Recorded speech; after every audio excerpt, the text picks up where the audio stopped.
Bismillahirrahmanirrahim. Assalamu alaikum dear students. Welcome to the online NMD CAT session of Stars Academy Head Office Johor Town. Today we are going to discuss the concept of mole, Avogadro's number, molar volume, and at the last we will discuss stoichiometry. But before going into the details of these topics, we are going to discuss combustion analysis. Last time हमने बात की थी empirical formula की।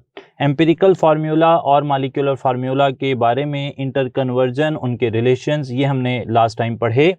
और एक बात हमने ये फाइनल की कि एम्पिरिकल फार्मूला जो है, it is the formula that shows the simplest whole number ratio of atoms in a molecule और ए कंपाउंड, आप कह सकते हैं। तो एम्पिरिकल फार्मूला को निकालने के लिए ना जो तरीका इस्तेमाल होता है उसे आप कहते हैं कंबस्शन एनालिसिस।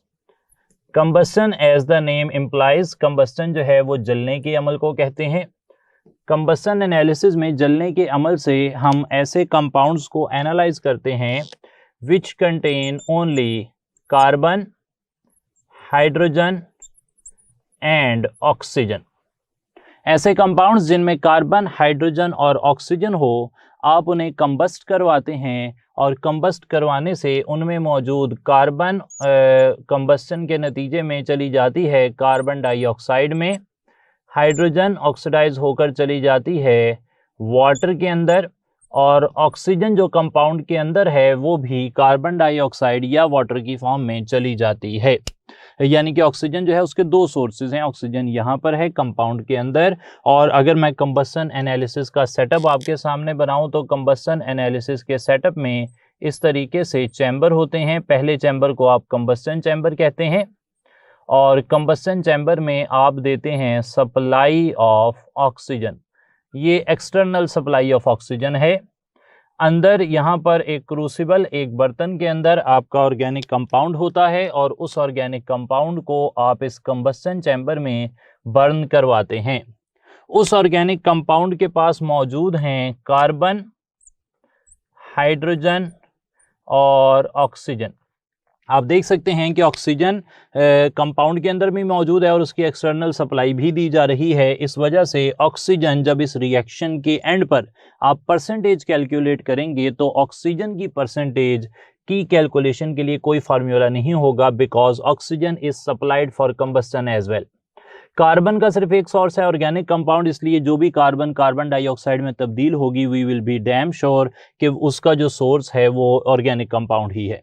हाइड्रोजन सारे का सारा जो कंपाउंड में है सिर्फ वही वाटर में पाया जाएगा, लेकिन ऑक्सीजन जो ऑर्गेनिक कंपाउंड में मिलेगी उसके दो सोर्सेज हो सकते हैं, या तो वो ऑर्गेनिक कंपाउंड हो सकता है या एक्सटर्नल सप्लाई। और इसी वजह से जब हम फाइनल फार्मूला भी लिखेंगे तो उसमें हम ऑक्सीजन की कैलकुलेशन के लिए मेथड ऑफ डिफरेंस इस्तेमाल करेंगे, कोई एब्सोल्यूट फार्मूला नहीं लिखेंगे जैसा कि हमने कार्बन और हाइड्रोजन के लिए लिखना है।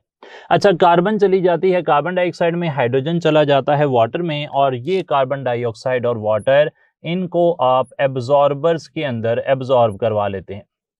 पहला एब्जॉर्बर जो है इट कंटेन्स मैग्नीशियम क्लोरेट, इसके अंदर मैग्नीशियम पर क्लोरेट MgClO4 मैग्नीशियम पर क्लोरेट पाया जाता है और वो एक मॉइस्चर एब्जॉर्बर है, या फिर आप कह सकते हैं कि it is a absorber for water.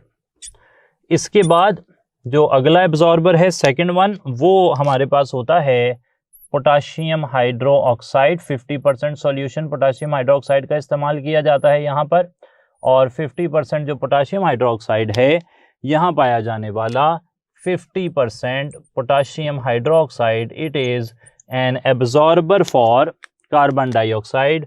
It absorbs carbon dioxide. तो इस तरीके से ये वाली चीज़ काम करती है। अच्छा, अब यहाँ से जब मैग्नीशियम पर क्लोरेट का प्रीवेड मिक्सचर, आप उसका मैस आपको पता होता है, आप उसे यहाँ पे रखते हैं, उसमें कार्बन डाइऑक्साइड एब्जॉर्ब होती है, वजन बढ़ जाता है, और इस डिफरेंस ऑफ मैसेज से आप कार्बन डाइऑक्साइड का मैस निकालते हैं। इसी तरीके से वाटर का मैस निकालते हैं और कार्बन डाइऑक्साइड का मैस पोटाशियम हाइड्रोक्साइड की वेट का जो इंक्रीज़ है उससे निकालते हैं, और फिर आप लगाते हैं formula for percentage of carbon. Percentage of carbon बराबर होती है mass of carbon dioxide divided by mass of compound और मल्टीप्लाई करते हैं 12 से, यानी कि कार्बन के मैथ से, डिवाइड करते हैं 44 से, कार्बन डाइऑक्साइड का मैथ इससे डिवाइड करना है, मल्टीप्लाइड बाय 100। ये है परसेंटेज ऑफ कार्बन निकालने का तरीका। परसेंटेज ऑफ हाइड्रोजन निकालने का तरीका भी यही इसी तरीके से है। मैस ऑफ वाटर को आप रखते हैं यहाँ पर, divided by mass of compound को आप नीचे रख देते हैं और मल्टीप्लाई करते हैं 2.016 यानी कि पानी में हाइड्रोजन के मैस से, डिवाइड करते हैं 18 यानी कि वाटर के मैस से, मल्टीप्लाइड बाय 100 कर देते हैं। इस तरीके से परसेंटेज ऑफ कार्बन और हाइड्रोजन आ जाती है। परसेंटेज ऑफ ऑक्सीजन अगर निकालनी हो तो ऑक्सीजन की परसेंटेज मैंने अभी कहा कि वो निकलती है bye difference method. Percentage of oxygen जो है वो बराबर होती है, इसको अगर आपने निकालना है तो इसको निकालने के लिए आप 100 यानी कि टोटल परसेंटेज, अगर एक कंपाउंड जो है उसमें 3 एलिमेंट्स हैं, कार्बन, हाइड्रोजन और ऑक्सीजन, तो सबकी परसेंटेज ऐड कर लेंगे, 100% बन जाएगी। तो 2 की परसेंटेज आपको पता है, अगर आप 100 में से 2 परसेंटेजेस यानी कि percentage of carbon plus percentage of hydrogen ये माइनस कर दें, परसेंटेज ऑफ कार्बन और परसेंटेज ऑफ हाइड्रोजन माइनस कर दें 100 में से, तो आपके पास जवाब आ जाएगा परसेंटेज ऑफ ऑक्सीजन का। तो इस तरीके से आपके पास जवाब आ जाएंगे। ये तरीका कार है कंबसन एनालिसिस का। इसके हवाले से सवाल में हमें कोई ख़ास डिफरेंस नहीं मिलता, इसलिए हम इस पर कोई एग्जांपल्स कोट नहीं कर रहे। असल में कंबसन एनालिसिस से भी एम्पिरिकल फार्मूला ही निकालने के लिए आना है, तो वहाँ पर आपको परसेंटेज दी गई होगी और परसेंटेज के बाद वही फार्मूलाज आप यूज़ कर लेंगे जो कि मैंने लास्ट टाइम आपसे डिस्कस किए थे। फ़िलहाल अब जो हम बात कर रहे हैं वो इम्पॉर्टेंट बात है, इम्पॉर्टेंट इन द सेंस कि वो ज़रा इंटरेस्टिंग इंफॉर्मेशन है और it deals with the mole concept. 3 चीज़ें हैं, उनको हम साथ साथ लिख लेते हैं और उनकी इंटर कन्वर्जन का एक कोई पैटर्न बना लेते हैं। पहली चीज़ जो मैं यहाँ पर जिक्र कर रहा हूँ वो है मोल। मोल क्या होता है इसे अच्छे तरीके से समझ लें। मोल आप कह सकते हैं कि it is the quantity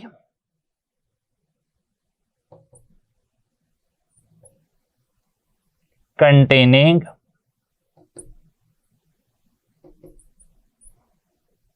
Na particles।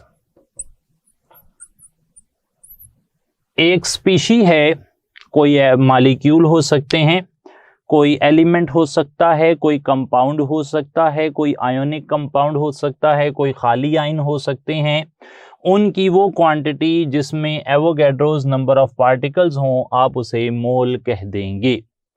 मोल एक ब्रॉड टर्म है और ये तमाम तर एलिमेंटल स्पीशीज़, तमाम तर मॉलिक्यूलर स्पीशीज़, तमाम तर आयोनिक स्पीशीज़ हर एक के लिए इस्तेमाल हो सकता है। अच्छा, मोल क्या होता है कि अगर कभी भी किसी स्पीशी के अंदर एवोगैड्रोस नंबर ऑफ पार्टिकल्स होंगे, आप कहेंगे कि ये मोल है। मोल क्या है? कोई भी स्पीशी है उसके अंदर अगर एवोगैड्रोस नंबर ऑफ पार्टिकल्स हैं, आप उसे मोल कह देंगे। डेफिनेटली मैंने कहा कि मोल एक बिगर कॉन्सेप्ट है और मोल जो हैं वो हो सकते हैं किन किन के हो सकते हैं मोल्स? किसी एलिमेंटल स्पीशीज़ के हो सकते हैं, किसी मॉलिक्यूलर स्पीशीज़ के हो सकते हैं, किसी आयोनिक स्पीशी के हो सकते हैं, तो किसी आयंस के भी हो सकते हैं, जो आयनिक स्पीशी आयनिक कंपाउंड के भी हो सकते हैं।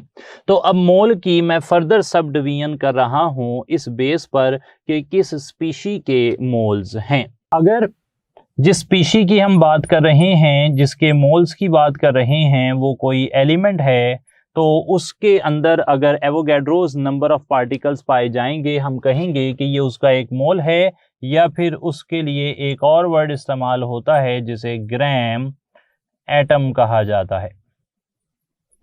इसी तरीके से अगर हमारे पास एट आवर डिस्पोजल जो स्पीशी मौजूद है वो कोई एलिमेंट नहीं है बल्कि कोई कंपाउंड है और उस कंपाउंड के अंदर एवोगैड्रोस नंबर ऑफ पार्टिकल्स पाए जा रहे हैं, एवोगैड्रोस नंबर ऑफ मॉलिक्यूल्स पाए जा रहे हैं, आप उसके लिए वर्ड यूज़ करेंगे ग्राम मॉलिक्यूल का।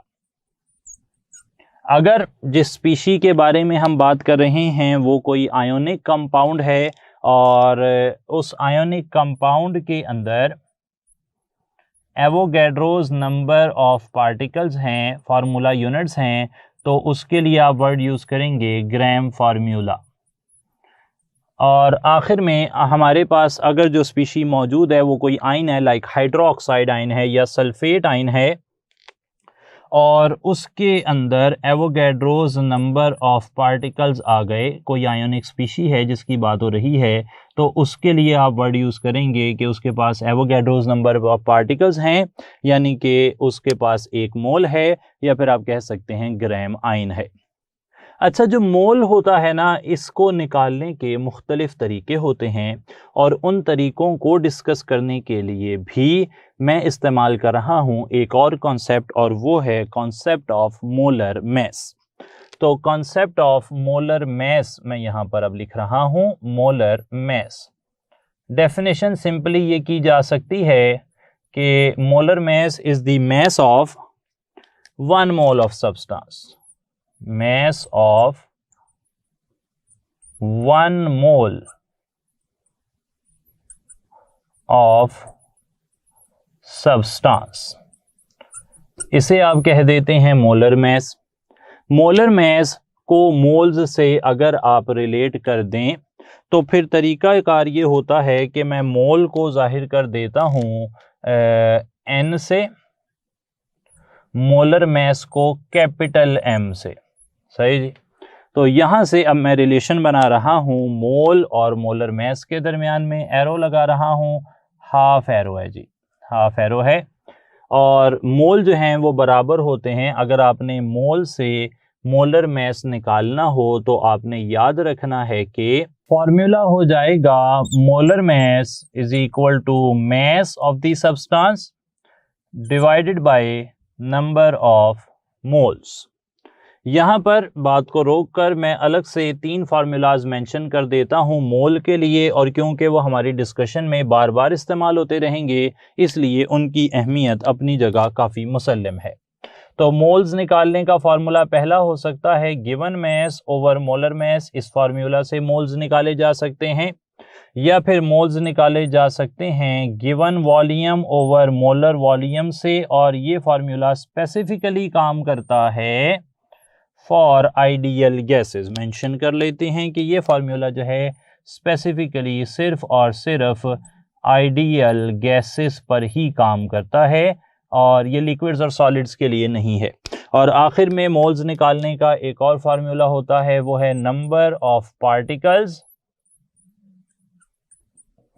Divided by Avogadro's number. तो ये 3 फार्मूलाज हैं, इसी की बेस पर यहाँ से मैंने मोलर मैस निकालने के लिए m इधर ले जाकर मल्टीप्लाई किया, मोल सामने जाकर डिवाइड हो गए, और अगर मोलर मैस से मोल्स निकालने हों तो फार्मूला मेरे पास ही है। वो फार्मूला क्या है कि moles is equal to small m over capital M, जैसा कि यहाँ पर शो किया गया है। एक और कॉन्सेप्ट जो हमारे लिए अहम है वो है एवोगैड्रोज नंबर का, जो कि हमारी डेफिनेशन में भी आ रहा है। एवोगैड्रोज नंबर का कॉन्सेप्ट समझने के लिए अब हम बात कर रहे हैं अगली हेडिंग की, और वो है एवोगैड्रोज नंबर की। एवोगैड्रोज नंबर किसे कहते हैं? एवोगैड्रोज नंबर जो है quantity of a substance, Avogadro's number of particle जिसमें हो उसे मोल कहते हैं। तो एवोगैड्रोज नंबर किसे कहते हैं? असल में ये एक लार्ज वैल्यू है, और उस वैल्यू को कहते हैं 6.02 10⁻23। अगर किसी स्पीशी में इतने पार्टिकल्स होंगे, आप कहेंगे कि उसके पास एवोगैड्रोज नंबर ऑफ पार्टिकल्स हैं, और जिस स्पीशी के पास एवोगैड्रोज नंबर ऑफ पार्टिकल्स हों आप कहते हैं कि ये उसका 1 मोल बना देगा। अच्छा जनाब, अगर आपने एवोगैड्रोज नंबर और मोल के दरमियान में रिलेशन देखना हो तो रिलेशन जो है वो दोनों तरह से ही काम करता है। एक तो मैंने यहाँ पे लिख दिया कि अगर आपको मोल्स निकालने हो एवोगैड्रोज नंबर से मोल्स निकालने पड़ जाएं एवोगैड्रोज नंबर से, तो फार्मूला आपके सामने है, और वो फार्मूला क्या है वो मैं लिख रहा हूँ, moles is equal to number of particles, और डिवाइड करना है आपने bye Avogadro's number.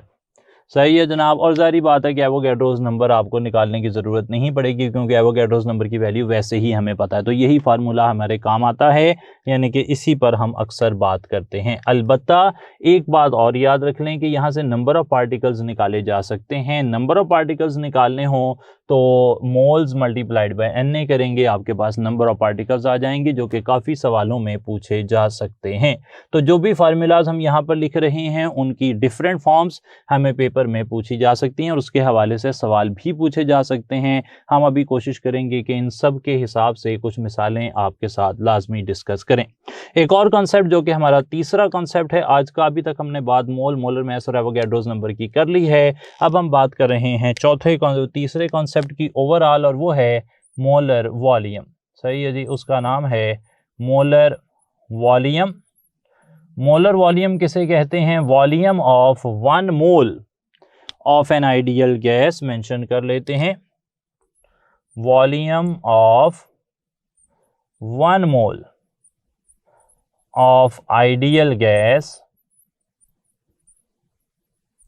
Eight STP, standard temperature pressure पर जो 1 mole of an ideal gas का वॉल्यूम होता है उसे मोलर वॉल्यूम कहते हैं। मोलर वॉल्यूम को Vm से जाहिर किया जाता है और इसकी वैल्यू अगर एट STP निकाली जाए, जो कि हमारे लिए सबसे ज़्यादा अहम है, तो वो 22.414 डेसीमीटर क्यूब आती है। जबकि एट RTP रूम टेम्परेचर पर भी इसकी वैल्यू निकाली जा सकती है, वो आती है 24 डेसीमीटर क्यूब, लेकिन वो वैल्यू हमारे लिए इतनी ज़्यादा अहम नहीं है। जो वैल्यू अहम है STP पर, उसके लिए मैं और भी वैल्यूज़ लिख सकता हूँ, ना सिर्फ डेसीमीटर क्यूब में बल्कि उसकी वैल्यू हमें सेंटीमीटर क्यूब में भी आनी चाहिए। वो बनती है 22.414 सेंटीमीटर क्यूब, और इसी तरीके से ये वैल्यू मीटर क्यूब में भी आनी चाहिए, 0.022414 मीटर क्यूब। तो जो अल्टरनेट वैल्यूज़ हैं हमने सीखा हुआ है, हमें याद होनी चाहिए। तो ये सारी वैल्यूज़ हमारे जहन में होनी चाहिए, मीटर वाली भी, सेंटीमीटर वाली भी, डेसीमीटर वाली भी। आप मोलर वॉल्यूम से मोल में जाना चाह रहे हों तो आपके पास फार्मूला मौजूद है मोलर वॉल्यूम से मोल में जाने का। सही है जी, क्या फार्मूला है? ये रहा, V/Vm is equal to number of moles. सही है जनाब। और अगर आपने किसी चीज़ का वॉल्यूम निकालना हो, आप मोल्स से मोलर वॉल्यूम निकालना चाह रहे हों और इस तरह कुछ करना चाह रहे हैं, मोल से मोलर वॉल्यूम, तो आप n को इधर ले आए, मोलर वॉल्यूम आ जाएगा। तो हमारे पास कुल मिलाकर जो फार्मूलाज बन रहे हैं हमारे काम के, वो अब मैं बता रहा हूँ, उससे हमारे तमाम तर सवाल जो भी हम लिखेंगे वो हल होंगे। अगर आपको नंबर ऑफ मोल्स निकालने हैं तो मैस को मोलर मैस से डिवाइड कर दें। आपको नंबर ऑफ मोल्स निकालने हैं, गिवन वॉल्यूम दिया होगा, मोलर वॉल्यूम से डिवाइड कर दें। नंबर ऑफ मोल्स निकालने हैं, नंबर ऑफ पार्टिकल्स दिए गए हैं, एवोगैड्रो नंबर से डिवाइड कर दें। तो जो भी चीज़ आपको निकालनी है वो आप यहाँ से मेंशन कर सकते हैं, निकाल सकते हैं। अब मैं चल रहा हूँ इस हिस्से को मिलाकर एक और फार्मूला लिख रहा हूँ जो कि हमारे अगले मसाइल का हल होगा। वो हल क्या है देख लें ज़रा। मैं फार्मूला लिख रहा हूँ कि अगर आपके पास जो वैल्यू है नंबर ऑफ पार्टिकल्स की वो आपने निकालनी है, नंबर ऑफ पार्टिकल्स आपने निकालने, नंबर ऑफ पार्टिकल्स आपने निकालने हैं, ये बराबर होंगे moles multiplied by Avogadro's number. अगर आप ये वैल्यू यूज़ ना करना चाहें तो आप mass over molar mass multiplied by Avogadro's number भी इस्तेमाल कर सकते हैं। अच्छा, ये वाला फार्मूला हमने देख लिया, इससे आपको नंबर ऑफ पार्टिकल्स मिल जाएंगे। मिसाल के तौर पर एक क्वेश्चन हम लिखते हैं और उसके 2 पार्ट्स हल करेंगे, फिर हमें अंदाज़ा होगा कि ये चीज़ काम कैसे करती है। क्वेश्चन मेंशन कर रहे हैं और क्वेश्चन ये है कि find out the number of molecules in 9 gram of water.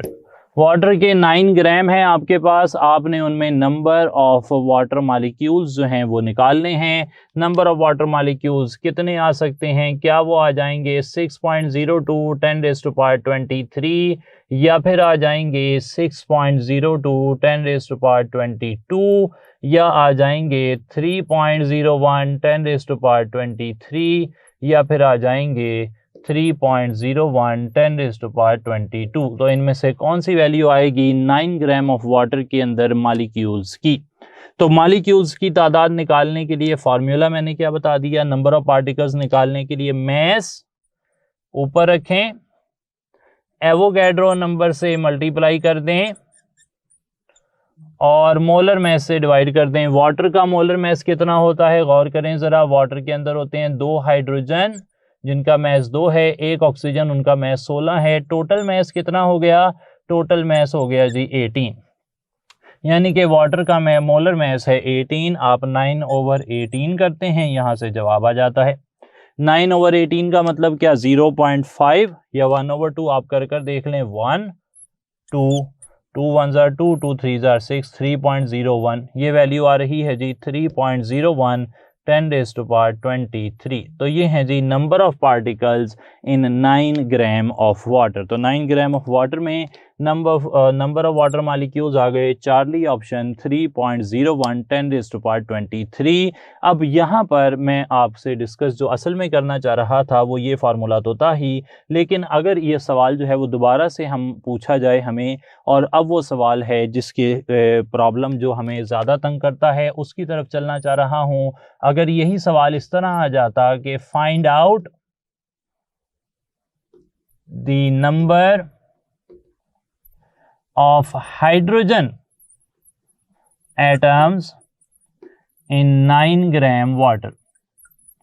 तो अब की बारी हमें वाटर मॉलिक्यूल्स नहीं पूछे, नंबर ऑफ वाटर मॉलिक्यूल्स नहीं पूछे गए, बल्कि उसमें हाइड्रोजन एटम्स की तादाद पूछी गई है।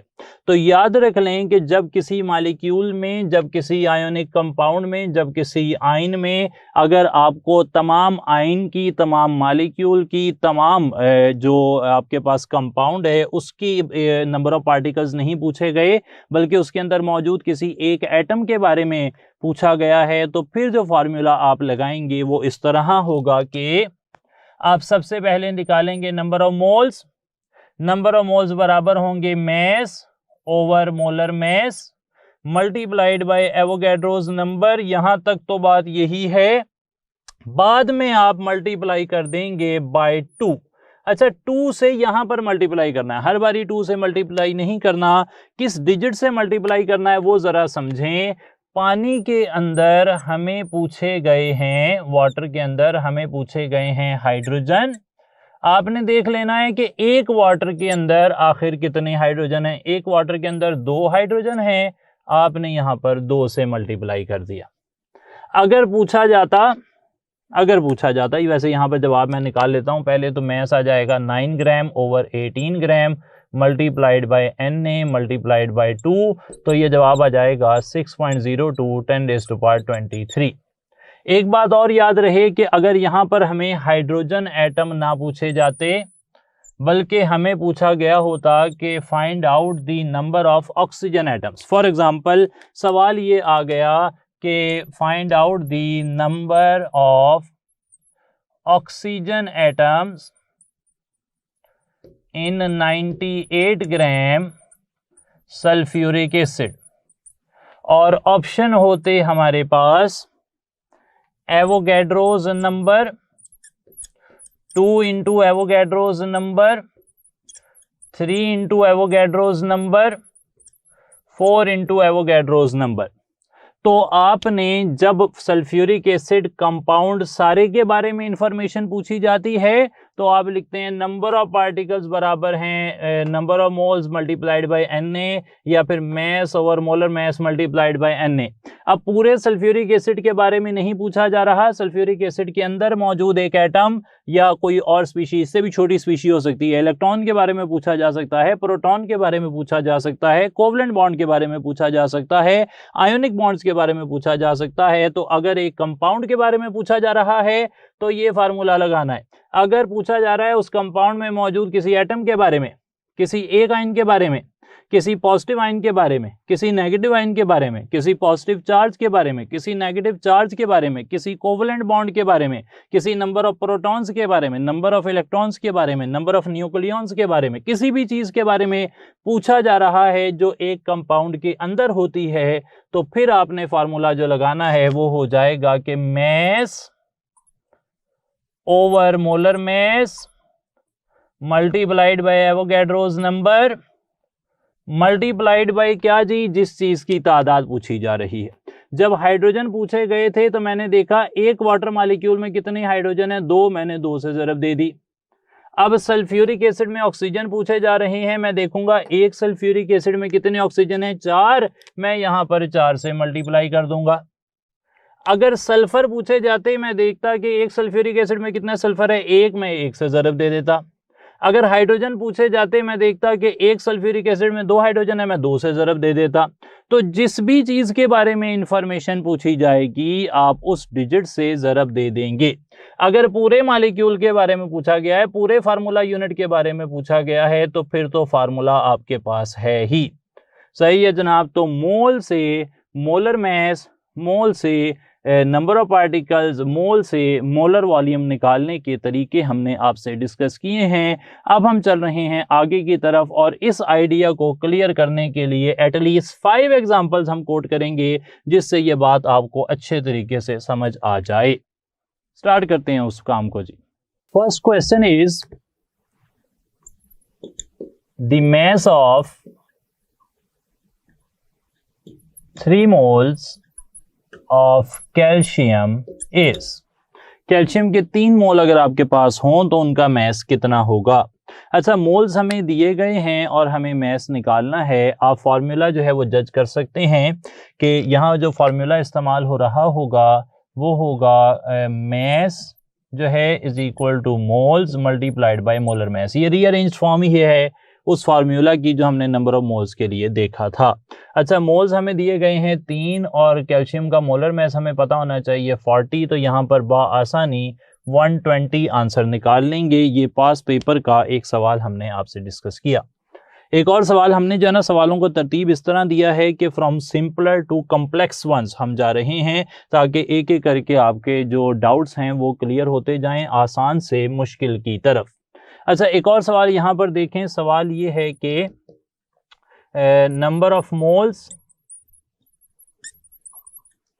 इन 0.1 ग्राम ऑफ सोडियम, सोडियम यानी कि Na, सोडियम के आपके पास हैं 0.1 मोल्स, आपने उनके अंदर निकालने हैं नंबर ऑफ मोल्स। 0.1 ग्राम है, आपने उसके अंदर मोल्स निकालने हैं। अच्छा, ग्राम आपके पास है, मैस आपके पास है, आपने जो है वो निकालने हैं मोल्स। तो मैस दिया गया हो, आप मोल्स कैसे निकालते हैं, इसी फॉर्मूला को इस्तेमाल कर सकते हैं। मोल्स बराबर होते हैं mass over molar mass. Mass कितना दिया गया है 0.1, मोलर मैस कितना होता है सोडियम का 23। थोड़ी सी कैलकुलेशन करनी पड़ेगी और कैलकुलेशन करने के लिए मैं ये पॉइंट को अगर हटा देता हूं तो ये 10 आ जाएगा, यानी कि 1 और 230 इस तरह ये सिचुएशन बन जाएगी। आप पॉइंट लगाएंगे, यहाँ पर 0 आ जाएगा, 0 लगाएंगे 0 आ जाएगा, 0 लगाएंगे 0 आ जाएगा।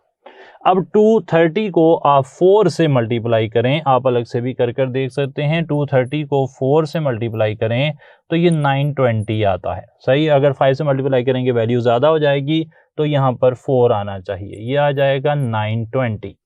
सही है जी, यहाँ से 80 बन जाएगा, 1 0 आप और लगा सकते हैं। अब यहाँ पर 23 को अगर आप 3 से मल्टीप्लाई करें तो ये 69 आता है। 4 से मल्टीप्लाई करेंगे वैल्यू ज़्यादा हो जाती है, यानी कि यहाँ पर 3 से मल्टीप्लाई किया जा सकता है। अच्छा, यहाँ तक जवाब करने से हमें जवाब का अंदाज़ा हो जाता है और काफ़ी है, इससे ज़्यादा करने की हमें ज़रूरत भी नहीं है।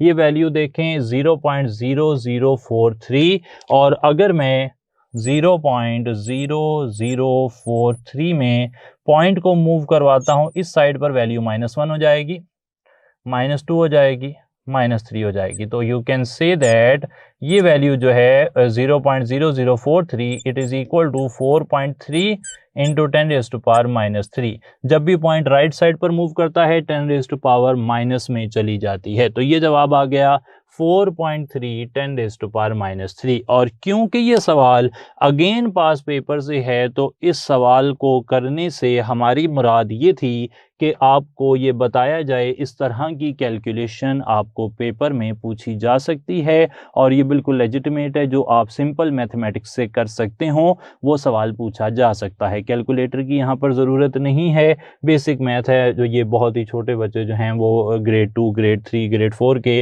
वो इस तरह की कैलकुलेशन आसानी कर सकते हैं, तो आपको भी करनी पड़ सकती है। ये सवाल एक और आया और यहाँ पर ना एक डिफरेंट अंदाज से सवाल पूछा गया है। इस सवाल को देखते हैं। हमें पूछा गया था कि which species has same molecules या सेम नंबर ऑफ मॉलिक्यूल्स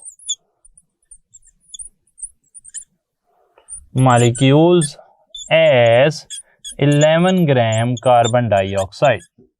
अच्छा, 4 आपको ऑप्शंस दिए गए हैं, इनमें से किस स्पीशी के अंदर उतने ही मॉलिक्यूल्स हैं जितने 11 ग्राम कार्बन डाइऑक्साइड में हैं। इस तरह के सवालों को करने के लिए पहले हमें जो इन्फॉर्मेशन दी जाती है हम उसके मोल्स निकालते हैं और उसी की बेस पर हम बाकी सबके मोल से कंपैरिजन बनाते हैं। तो फॉर एग्जांपल मैं 11 ग्राम कार्बन डाइऑक्साइड में मोल्स निकालना चाह रहा हूँ। मोल्स निकालने का फार्मूला मेरे पास है मैस ओवर मोलर मैस। मैं कहता हूँ 11 ग्राम कार्बन डाइऑक्साइड जो है इसका मैस है 11, मोलर मैस है 44, तो इसके अंदर जो नंबर ऑफ मॉलिक्यूल्स हैं मल्टीप्लाइड बाय Na करके निकलेंगे, ये आ जाएंगे 1/4 Na। देखें आप कि अगर आपको बहुत ज़्यादा एग्जैक्ट वैल्यू नहीं पूछी हुई एवोगैड्रोस नंबर के हिसाब से, या सिर्फ ये लिखा हुआ है जैसे कि Na इस सवाल में है, या उस सवाल में हमें exact value number of molecules की नहीं पूछी गई, तो अच्छा ये होता है कि आप एवोगैड्रो नंबर का जो वैल्यू है न्यूमेरिकल वैल्यू 6.02 10⁻23 उसे इस्तेमाल ना करें, क्योंकि अगर आप वो वैल्यू इस्तेमाल करेंगे तो आपको कैलकुलेशन हर बारी हर स्टेप में नई करनी पड़ेगी, ज़रब देना पड़ेगा। तो आप जब तक एग्जैक्ट वैल्यू ना पूछी जाए आपने क्या करना है, नंबर ऑफ मॉलिक्यूल्स में फार्मूला जो है ना mass over molar mass multiplied by Avogadro's number, तो एवोगैड्रोस नंबर को Na लिख देना है। इससे आपको आसानी रहेगी, एक स्टेप आपका बच जाएगा जिसमें आप एवोगैड्रोस नंबर को इस डिजिट से मल्टीप्लाई करते हैं। तो अगर यहाँ पर जो 4 ऑप्शन है उनमें से किसी का जवाब भी 1/4 Na आएगा तो अंडरस्टूड है कि उसमें भी इतने ही मॉलिक्यूल हैं जितने यहाँ पर हैं।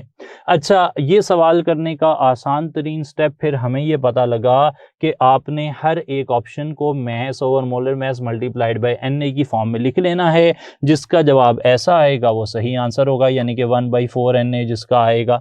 सही है जनाब। अच्छा, तो यहाँ पर पहला ऑप्शन है 4 ग्राम ऑक्सीजन, यानी कि ऑक्सीजन का मैस कितना दिया गया है, मैस 4, मोलर मैस कितना होता है 32 मल्टीप्लाइड बाय Na। सही जी, तो ये आ गया 1/8 Na। ये दो सही नहीं है, वहाँ पे तो 1/4 Na है। अच्छा, यहाँ पर हम देखते हैं तो इधर क्या नज़र आ रहा है, यहाँ पर है मैस कितना 4, मोलर मैस कितना 16 मल्टीप्लाइड बाय Na। यहाँ पर जवाब आ रहा है 1/4 Na। आपको लग रहा है कि यह जवाब सही है, लेकिन यही एग्जामिनर की जो है वो खूबसूरती है परेशान करने की। यहाँ पर जवाब 1/4 Na आया है, हमारा जवाब भी 1/4 Na है, लेकिन ये जवाब सही नहीं है। क्यों सही नहीं है?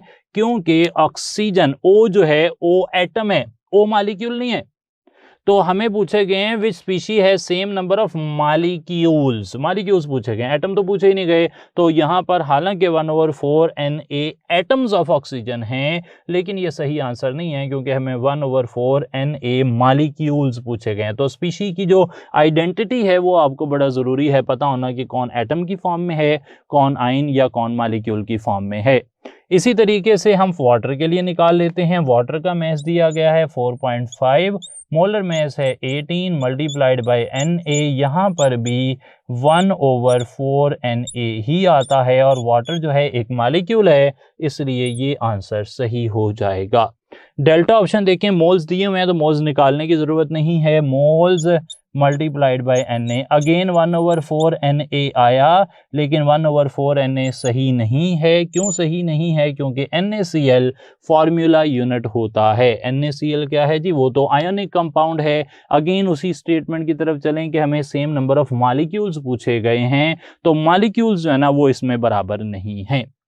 ये तो फार्मूला यूनिट है और CO2 के तो मॉलिक्यूल्स होते हैं। तो इस तरह डेल्टा और बीटा ऑप्शन हमें कंफ्यूज करने के लिए काफ़ी ज़्यादा इनफ था। अगर हमें बेसिक आइडिया नहीं है इस बात का कि एटम्स और मॉलिक्यूल्स या आयंस या फार्मूला यूनिट्स में क्या फ़र्क है, तो हम इस तरह का सवाल गलत कर सकते हैं। अच्छा जी, नेक्स्ट क्वेश्चन जो हमें पूछा जा रहा है वो ये है कि आपके पास मौजूद है for example 0.1 mole of nitrogen eight STP occupies volume. तो अगर आपके पास नाइट्रोजन के 0.1 मोल हों STP पर तो उनका वॉल्यूम क्या होगा। अच्छा, वॉल्यूम नंबर ऑफ मोल से वॉल्यूम निकालने का हमारे पास कोई तरीका है? जी हाँ है, मैंने फार्मूला पढ़ा हुआ है, number of moles is equal to volume over molar volume, और यहाँ से मैं निकाल सकता हूँ number of moles 0.1 multiplied by molar volume 22.4 decimetre cube. जब मैं ये करता हूँ n मल्टीप्लाइड बाय Vm तो मेरे पास वॉल्यूम आ जाता है, और वॉल्यूम की वैल्यू आ रही है 2.24 डेसीमीटर क्यूब, और ये आंसर मेरे पास बन रहा है चार्ली 2.24 डेसीमीटर क्यूब। आगे चलते हैं, एक और सवाल भी आ गया यहाँ पर, और सवाल ये है कि विच स्पीशी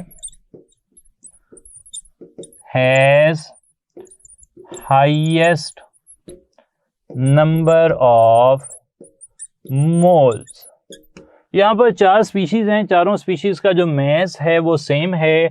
मैस सेम हो और मोल्स पूछे गए हों तो याद रख लें कि जिसका मोलर मैस कम होगा उसके मोल्स ज़्यादा होंगे। बड़ा ही आसान फार्मूला है, यानी कि 1 ग्राम ऑक्सीजन है, 1 ग्राम फास्फोरस है, 1 ग्राम सल्फर है, 1 ग्राम नियॉन है, तो जिसका मोलर मैस, क्योंकि मोल्स मैस बराबर है, तो जिसका मोलर मैस कम होगा उसके मोल्स ज़्यादा होंगे। आप सिर्फ मोलर मैस देख लें, ऑक्सीजन का 32 होता है, फास्फोरस का होता है 124, सल्फर 8 हैं, 8 सल्फर लगे हुए हैं 256, और नियॉन का 20। आप देख सकते हैं कि नियॉन का मोलर मैस सबसे कम है, तो जिसका मोलर मैस सबसे कम होगा उसके मोल्स फिर सबसे ज़्यादा होंगे। तो ये एक और ट्रिक हमने सीख लिया कि अगर हमें मैस दिया गया हो और मैस सबके बराबर दिए गए हों तो जिसका मोलर मैस सबसे कम होगा उसके मोल्स सबसे ज़्यादा होंगे। इसी तरह की और इन्फॉर्मेशन भी आपको हमारी बुक में इंशाल्लाह मिल जाएगी।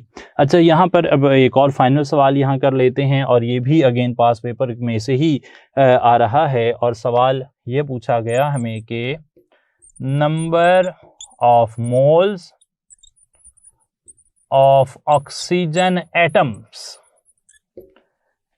इन 10.6 ग्राम Na2CO3। आपके पास 10.6 ग्राम सोडियम कार्बोनेट हैं और उसमें ऑक्सीजन एटम्स के मोल्स पूछे गए हैं। देख सकते हैं आप कि मैंने स्पेशली जो लास्ट इन्फॉर्मेशन आपसे शेयर की थी थोड़ी देर पहले, उसको सवाल की शक्ल में लिखा कि हमें एक पूरे कंपाउंड के बारे में इंफॉर्मेशन नहीं पूछी गई, उस कंपाउंड में मौजूद किसी एक एटम के बारे में इंफॉर्मेशन पूछी गई है। अगर ऐसा सवाल आए तो आप जो फार्मूला इस्तेमाल करते हैं वो होता है number of moles is equal to mass over molar mass. आप सोडियम का मोलर मैस निकाल लें, ये बनता है सोडियम का, यहाँ पे 2 सोडियम का बनता है 46, कार्बन का 12 और ऑक्सीजन का 48, ये तकरीबन जो 106 बन रहा है। Mass over molar mass multiplied by Avogadro's number. Again हमारे ऑप्शंस में क्योंकि Na ही लिखा हुआ है तो हमें कोई शौक नहीं है, हम Na को हल करें, 6.02 लिखें, फिर उसे मल्टीप्लाई करें, फिर जवाब को वापस कन्वर्ट करें। तो अगर ऑप्शन में Na है तो हम Na के हिसाब से ही सॉल्व करेंगे। इसी तरीके से अगर हमें एग्जैक्ट नंबर ऑफ पार्टिकल्स ना पूछे गए हों तब भी हम इक्वेशन को Na की फॉर्म में ही सॉल्व करते हैं। अच्छा, mass over molar mass multiplied by Avogadro's number, multiplied by क्या करेंगे, जिस चीज़ की तादाद पूछी गई है, हमें ऑक्सीजन एटम्स की तादाद पूछी गई है, तो यहाँ पर ऑक्सीजन एटम्स हैं जी 3, हम 3 से मल्टीप्लाई कर देंगे। आप इसे हल करें तो 1 आ जाता है, 10 आ जाता है, ये बनता है 0.1 multiplied by Na multiplied bye 3, और ये बन जाता है 0.3 Na। ये ऑप्शन हो गया हमारा बीटा 0.3 Na, यहाँ पर सही जवाब हो जाएगा। तो ये आंसर यहाँ पर हमारा मुकम्मल हो गया जी। इसके साथ फिर आज की बात हमारी मुकम्मल होती है स्टोइकियोमेट्री, लिमिटिंग रिएक्टेंट और यील्ड। फिर नेक्स्ट टाइम देखते हैं। थैंक यू सो मच जी। अस्सलाम वालेकुम।